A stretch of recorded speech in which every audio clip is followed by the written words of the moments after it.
नाज़रीन आदाब, आज की ताज़ा खबर के साथ आप सबसे रूबरू हूं मैं हिना जुबैर। और आज की ताज़ा खबर में जिन खास खबरों पर हमारी नजर रहने वाली है उनमें सबसे पहले हम बात करेंगे कर्नाटक हाई कोर्ट में आज हिजाब तनाज़े पर फैसला सुनाएगा। फैसले के पेश नजर शिमोगा, उडुपी और बेंगलुरु में दफा 144 नाफिज कर दी गई है। उडुपी और शिमोगा में तालीमी इदारे आज बंद हैं। कर्नाटक के अमीर शरीयत ने लोगों से अमन व अमान बनाए रखने की अपील की है। बेहद अहम खबर से लगातार हम आपको रूबरू करवाएंगे। उसके बाद बात करेंगे गिरफ्तारी को चैलेंज करने वाली नवाब मलिक की अर्जी पर बॉम्बे हाई कोर्ट आज फैसला सुनाएगा। फरीकीन की दलाइल सुनने के बाद अदालत ने अपना फैसला महफूज रखा था। फिर बताएंगे कि 12 से 14 साल की उम्र के बच्चों की टीकाकारी के मामले से जुड़ी अहम खबर। हेल्थ सेक्रेटरी रियासतों और मरकज के जेर इंतजाम इलाकों के जिम्मेदारों से वीडियो कॉन्फ्रेंसिंग के जरिए बात करने वाले हैं।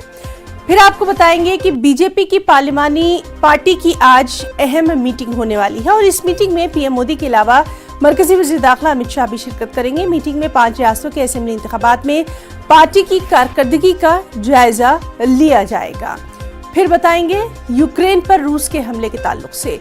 यूक्रेन पर रूस के हमले का आज 20वां दिन है। दोनेत्स्क में रिहायशी इलाके में किए गए हमले में 20 अफराद हलाक जबकि मुतअद्दिद जख्मी बताए गए हैं। हलाकतों और तबाहकारियों के बीच रूस और यूक्रेन के बीच आज बातचीत होना है। वहीं यूक्रेन के ताल्लुक से अमेरिका का बयान सामने आया। अमेरिका ने कहा कि रूस से मुकाबला करने के लिए अमेरिका यूक्रेन की हथियार, पैसों और दीगर हर तरह से मदद करेगा। यूक्रेनी रेफ्यूजीज के लिए भी जो बाइडेन ने दर खोलने की बात कही है। ये खबरें, कुछ और खबरें, आज की ताजा खबर।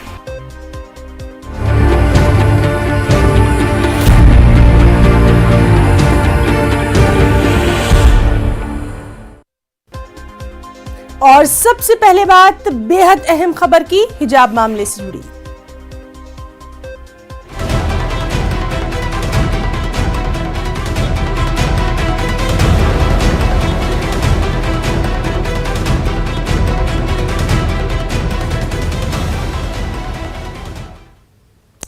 जी हां, कर्नाटक हाईकोर्ट की बड़ी बेंच आज स्कूल कॉलेजों में हिजाब के इस्तेमाल से मुताल्लिक फैसला सुनाएगी।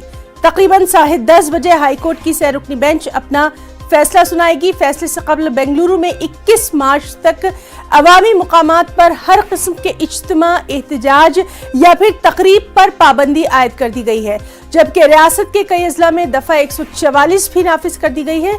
उडुपी के एक प्री यूनिवर्सिटी कॉलेज की तालिबात के एक ग्रुप ने अपनी क्लासेस में हिजाब पहनने की इजाजत देने का मुतालबा किया था और इसी के बाद कुछ हिंदू तालिबात जाफरानी शॉल पहनकर कॉलेज पहुंच गए।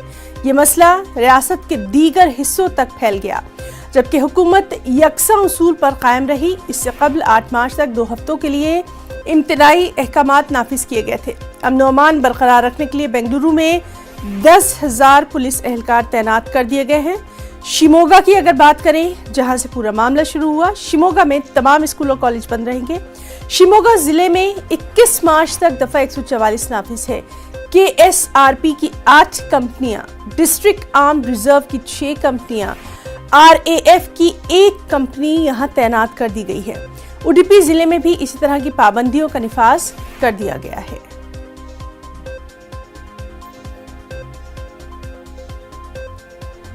और वहीं कर्नाटक के अमीर शरीयत मौलाना सगीर अहमद रिशादी ने अपील की है कि हिजाब तनाज़े पर फैसला हिजाब के हक में आए या मुखालिफत में, अमन व अमान बरकरार रखा जाए। क्या कुछ कहा, आइए देखते हैं। तो हम तमाम तालिबात से गुजारिश करते हैं कि वो सब्र व तहम्मुल से काम लें और चीख व पुकार न करें, अपनी कॉलेजों को जाएं और अगर वो अंदर बुला लेते हैं तो ठीक है, नहीं है तो चीख व पुकार न करें यहाँ तक कि कोर्ट का फ़ैसला आ जाए। अगर कोर्ट का फ़ैसला हमारी मुवाफ़क़त में आता है तो बहुत अच्छा और हमारे लिए बड़ी खुशी की बात है। अगर कोई हमारे ख़िलाफ़ या और कोई दूसरी सूरत होती है तो इंशाअल्लाह हम ज़रूर कोशिश करेंगे और हुकूमत से दरख्वास्त करेंगे। सीधे रुख करेंगे बेंगलुरु का। हमारे साथ मौजूद है हमारे साथी रऊफ हलूर। रऊफ, आपसे जानना चाहेंगे, सिक्योरिटी को लेकर खासी एहतियात बरती जा रही है, इजाफी कंपनियां तैनात की गई हैं। सबसे अहम ये कि हर तरफ से यही कहा जा रहा है कि फैसला चाहे जो भी आए, अमन व अमान बरकरार रखना है। सूरत हाल जानना चाहेंगे।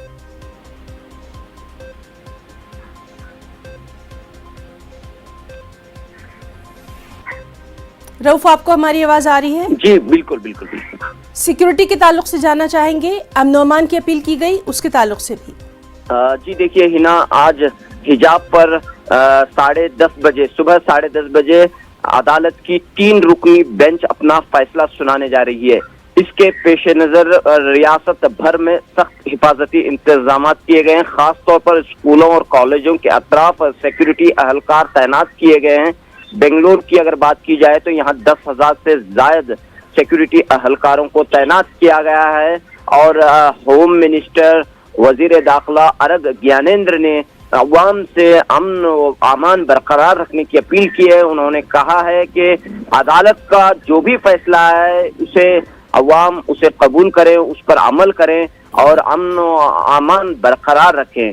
तो इसी तरह रियासत कर्नाटक के अमीर शरीयत मौलाना सगीर अहमद रशादी ने भी अवाम से, खास तौर पर नौजवानों से अपील की है कि वो अमन व अमान को बरकरार रखें, कानून को अपने हाथ में न लें, किसी भी तरह का शोर शराबा न करें, चाहे फैसला हक में आए मुखालिफत में आए। तो बहरहाल आज 10:30 बजे 3 रुकनी बेंच अपना फैसला सुनाने जा रही है। रऊफ, 10:30 बजे भी लगातार हमारी नजर रहेगी, आपसे तमाम तर अपडेट हम लेते रहेंगे। हम आपसे जानना चाहेंगे, अभी तक जितनी भी समाअत हुई है उसमें क्या कुछ कहा गया, क्या कुछ निकल कर सामने आया, इसके ताल्लुक से थोड़ी सी तफसील चाहेंगे। जी देखिए, ये जो कुल समाअत का जो सिलसिला चला वो 11 दिनों तक हाईकोर्ट में एक तवील समाअत इस पूरे मामले पर हुई है। और इस पूरे मामले में जो है बड़े बड़े वकला, यानी कि रियासती सतह के और कौमी सतह के वकला ने हिजाब के सिलसिले में जिरह की है और हिजाब की मुखालिफत में भी जिरह हुई है।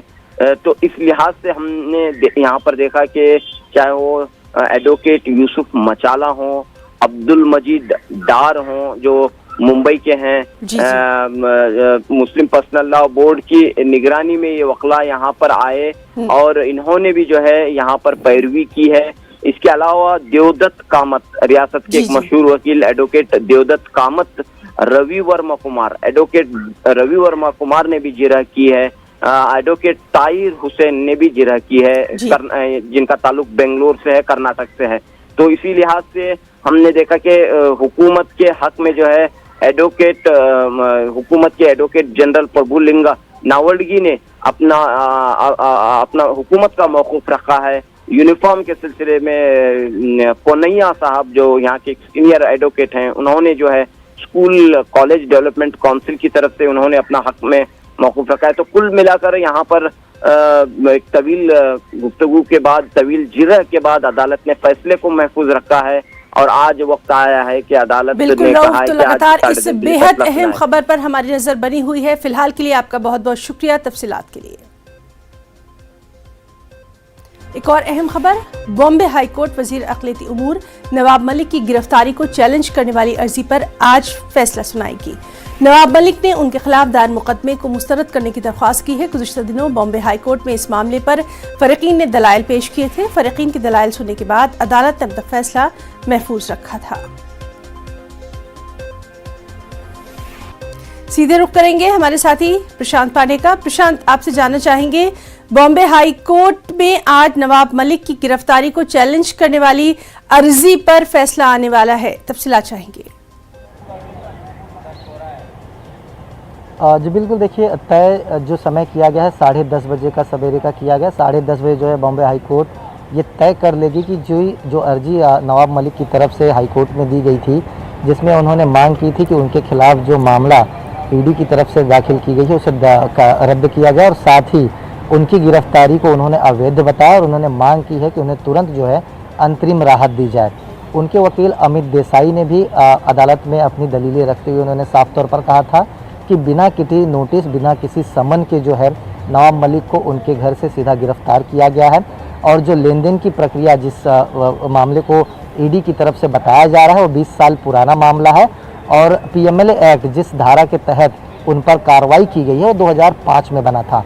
तो ऐसे तमाम दलीलें हैं जो अमित देसाई की तरफ से, नवाब मलिक की तरफ से जो है अदालत में रखी गई। वही ईडी का साफ तौर पर कहना है कि नवाब मलिक के जो लिंक है वो हसीना पारकर से, यानी दाऊद की जो बहन है, उनके जो नज़दीकी सरदार खान और पटेल हैं उनसे नज़दीक में था। और ज़मीनी की जो खरीदारी है, जो 300 करोड़ की ज़मीन कुर्ला कंपाउंड में, जो गोवा कंपाउंड की है, उसे जो है बड़े सस्ते दामों में खरीदा था। और जो है हवाला यानी जो पैसे होते हैं लेन देन, उसकी जो है लेन देन की जो प्रक्रिया है कहीं ना कहीं छुपाई गई, बेनामी प्रॉपर्टी बताई गई है, इसलिए उनकी गिरफ्तारी की गई। बहरहाल दोनों पक्षों की दलीलें पूरी हो चुकी हैं।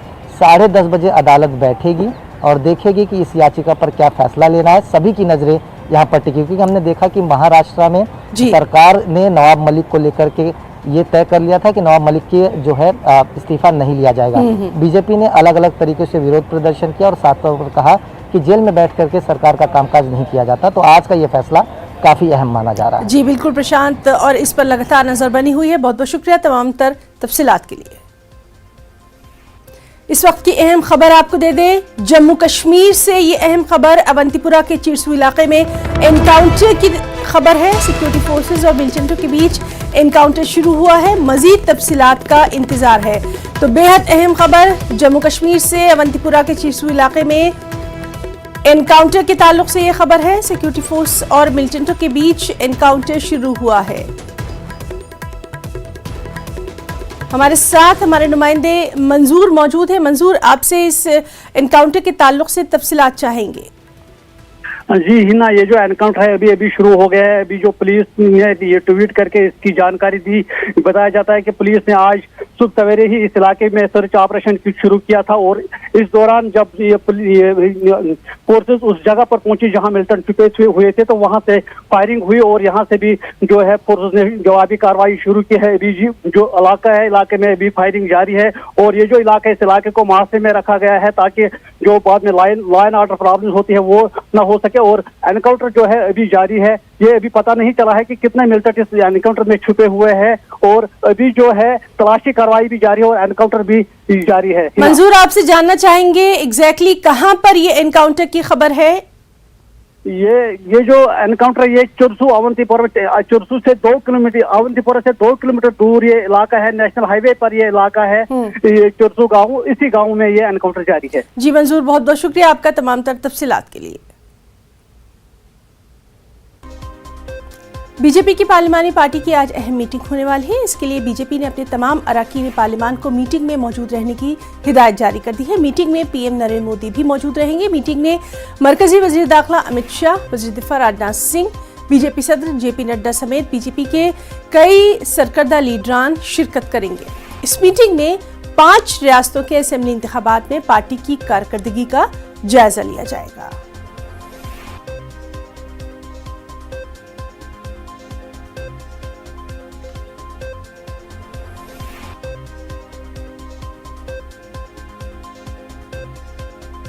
वक्त एक छोटे से ब्रेक का, चल लौटेंगे।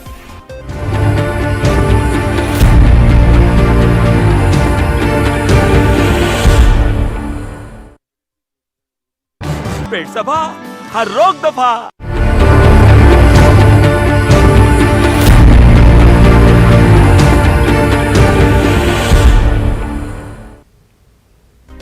आज की ताज़ा खबर में आगे बढ़ेंगे। इसी हफ्ते से 12 से 14 साल के बच्चों को कोरोना से बचाव के लिए वैक्सीन लगाई जाएगी।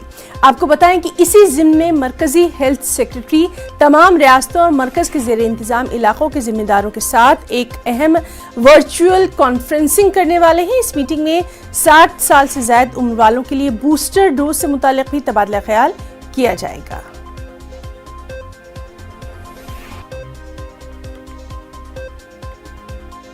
सीधे रुख करेंगे दिल्ली का। हमारे साथ मौजूद है हमारे साथी सुशील पांडे। सुशील, बेहद अहम माना जा रहा है हेल्थ सेक्रेटरी तमाम तर जो स्टेट्स हैं उनके जो भी अहम ओहदेदार हैं उनसे तबादला ख्याल करेंगे बूस्टर डोज के ताल्लुक से और बच्चों के ताल्लुक से।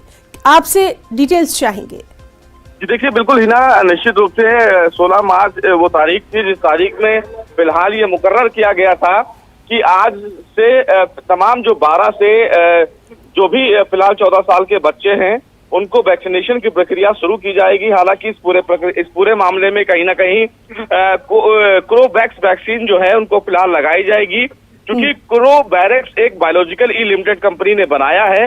अभी तक ये था कि 60 साल से ऊपर जो भी व्यक्ति हैं उनको फिलहाल वैक्सीनेशन दी जाती थी, लेकिन अब फिलहाल ऐसा कोई भी रिस्ट्रिक्शंस नहीं है, यानी कि 60 साल से जो भी ज्यादा लोग हैं उनको फिलहाल वैक्सीनेशन अब दिया जा सकता है। और 15 साल से जो भी ज्यादा उम्र के बच्चे थे उनको भी फिलहाल वैक्सीनेशन की प्रक्रिया बीच में शुरू की गई थी, लेकिन अब फिलहाल 12 से 14 साल के जो बच्चे हैं उनको फिलहाल वैक्सीनेशन की प्रक्रिया कोविड के मद्देनजर देने की जो प्रक्रिया है वो प्रारंभ की गई है। हालांकि क्लिनिकल जो ट्रायल था हिना वो भी कंप्लीट हो चुका है। तो निश्चित रूप से फिलहाल स्वास्थ्य विभाग का ये बड़ा कदम है और इसीलिए स्वास्थ्य मंत्री ने इस पूरे मामले में मीडिया को जानकारी दी है और आज स्वास्थ्य सचिव इस वैक्सीनेशन की प्रक्रिया को लेकर भी पत्रकार वार्ता कर सकते हैं शाम तक। तो एक बड़ा कदम फिलहाल कहीं ना कहीं कोविड के मद्देनजर ये अब उठाया जा रहा है। बिल्कुल एक अहम कदम कोरोना को मात देने के लिए लगातार हमारी कोशिशें जारी हैं और तमाम तर तफसीलात के लिए सुशील बहुत बहुत शुक्रिया आपका।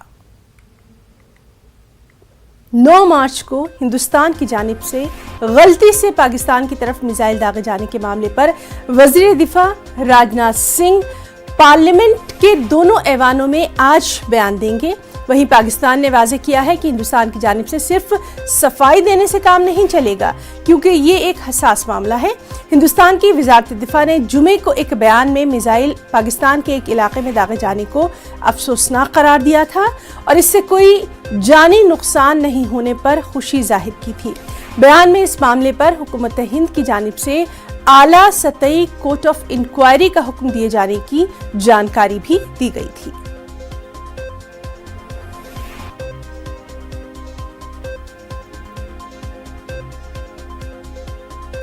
यूक्रेन पर रूस के हमले जारी हैं। गुज़िश्ता 20 दिनों से जारी रूसी हमलों ने शहरियों और शहरों को तबाह बर्बाद कर दिया है।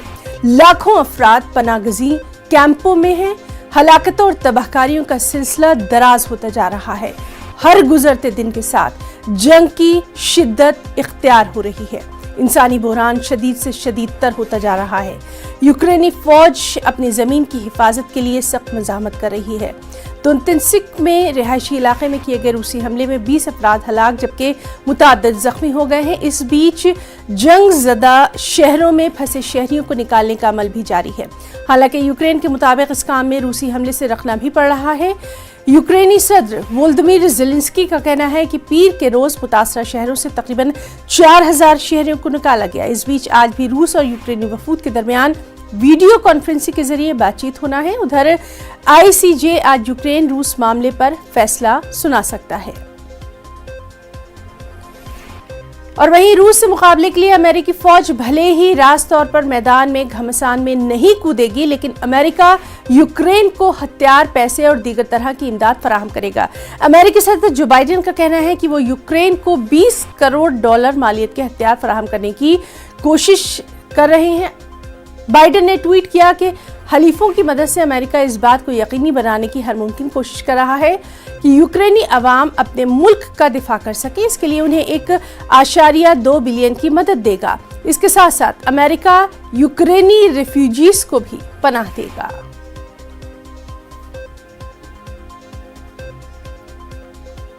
कोरोना के ताल्लुक से अहम खबर आपको दे दें। चीन एक बार फिर कोरोना की जद में है। गुज़िश्ता रोज के मुकाबले में कोरोना के नए मामले चीन में लगातार बढ़ते देखे जा रहे हैं। आज 5280 केसेस सामने आए हैं। ये तशवीशनाक है। चीन कोरोना के फैलाव को रोकने के लिए इक़दाम भी कर रहा है। कई शहरों में बंदिशें आयद कर दी गई हैं।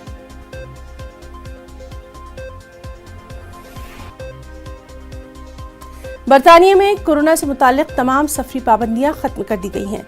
मुसाफिरों के लिए मनफी कोविड टेस्ट और वैक्सीनेशन की पाबंदी भी खत्म कर दी गई है।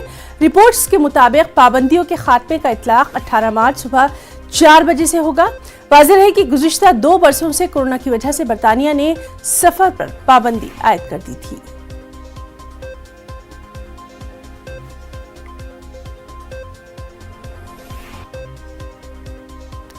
पेट्रोल और डीजल की कीमतों में बेतहाशा इजाफे ने लोगों को अब घुड़सवारी करने पर मजबूर कर दिया है। औरंगाबाद के शेख यूसुफ, जो कि पेशे से एक लैब असिस्टेंट है, शेख यूसुफ ने अपनी गाड़ी छोड़कर घुड़सवारी शुरू कर दी। शहर के मुख्तलिफ इलाकों में शेख यूसुफ घुड़सवारी करते नजर आ जाते हैं। शेख यूसुफ के मुताबिक ईंधन की कीमतों में बेतहाशा इजाफे के चलते ही उन्होंने घुड़सवारी शुरू की। शेख यूसुफ का कहना है कि घुड़सवारी सेहत के लिए भी मुफीद है।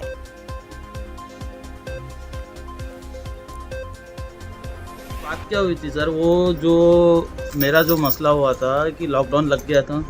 लॉकडाउन के अंदर मेरा गाड़ी थोड़ी पुरानी हो गई थी और एवरेज नहीं दे पा रही थी, और ऊपर से सर क्या हुआ मालूम, पेट्रोल का रेट बढ़ गया था। अब पेट्रोल का रेट बढ़ने की वजह से क्या हो रहा, पेट्रोल का रेट बढ़ गया, ऊपर से लॉकडाउन लग गया, गैरेज बंद, पंचर का बंद, सारे मसाइल हो रहे। तो फिर मैं परेशान हो गया सर, आने जाने के लिए कुछ नहीं था मेरे पास, और मैं यहाँ से 15-20 किलोमीटर दूर रहता हूँ। तो मैंने सोचा कि यार अब इसका क्या सलूशन निकाला जाए। तो मैंने ये घोड़े को ख़रीदा सर, और बाइक को रख दिया हूँ। कितने में खरीदी आपने? ये घोड़ा मैंने सर 40,000 में ख़रीदा हूँ। ये काठियावाड़ नस्ल का घोड़ा है सर, बहुत अच्छा घोड़ा है। इसमें क्या आपको फ़ायदा हो रहा है सर? इससे फ़ायदा बहुत है सर। असल में ये जो चीज़ है, घोड़ा जो चीज़ है, बहुत सारे पुरुषों ने और संतों ने इस्तेमाल किया सर, और युद्ध के अंदर भी यूज़ हुआ सर ये, इसलिए इसमें बरकत है सर ये संभालने में। और इसके अलावा भी क्या है सर मालूम है क्या, जब पेट्रोल महंगा रहने की वजह से 100 रुपये का 125 रुपये का भी डालने के बाद सर क्या होता था कि कहीं प्रोग्राम में जाना है तो गाड़ी को हिलाकर देखना पड़ता था इसमें